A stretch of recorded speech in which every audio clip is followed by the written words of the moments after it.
AK-47 சீரீஸ்ல இருந்து இன்னைக்கு 3வது எபிசோட் பார்க்க போறோம். ஃபர்ஸ்ட் கொஸ்டின், சங்க காலத்திலும் பல்லவர் காலத்திலும் நடப்பட்ட நடுக்கற்கள் எந்த நிலப்பகுதியில் அதிகம் காணப்படுகிறது? இதுக்கு ஆன்சர் ஆப்ஷன் பி, முல்லை. சோ நெக்ஸ்ட் கொஸ்டின், பின்வேத காலத்தில் போரிடுபவர்கள் எவ்வாறு அழைக்கப்பட்டனர்? இதுக்கு ஆன்சர் ஆப்ஷன் சி, சத்திரியர். வைசியர் நில உடைமையாளர்களா இருப்பாங்க.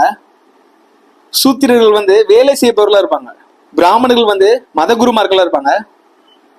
நெக்ஸ்ட் கொஸ்டின், பொருந்தலில் எந்த பொருள் கண்டுபிடிக்கப்பட்டது? இதுக்கு ஆன்சர் ஆப்ஷன் டி, கொழுமுனைகள். பகடை கீழடியில கண்டுபிடிச்சிருப்பாங்க. சுழல் அச்சுக்கள் கொடுமணல்ல கண்டுபிடிச்சிருப்பாங்க. தங்க ஆபரணம் ஆதிச்சநல்லூர்ல கண்டுபிடிச்சிருப்பாங்க. நெக்ஸ்ட் கொஸ்டின், அறிவர் கோவில் என்று அழைக்கப்படுவது எது? இதுக்கு ஆன்சர் ஆப்ஷன் சி, சித்தனவாசல் குகை கோவில். சித்தனவாசல் குகை கோவில் புதுக்கோட்டை மாவட்டத்தில் அமைஞ்சிருக்கு. அது மட்டும் இல்லாம இது 1958ல ASI கீழே வந்துச்சு.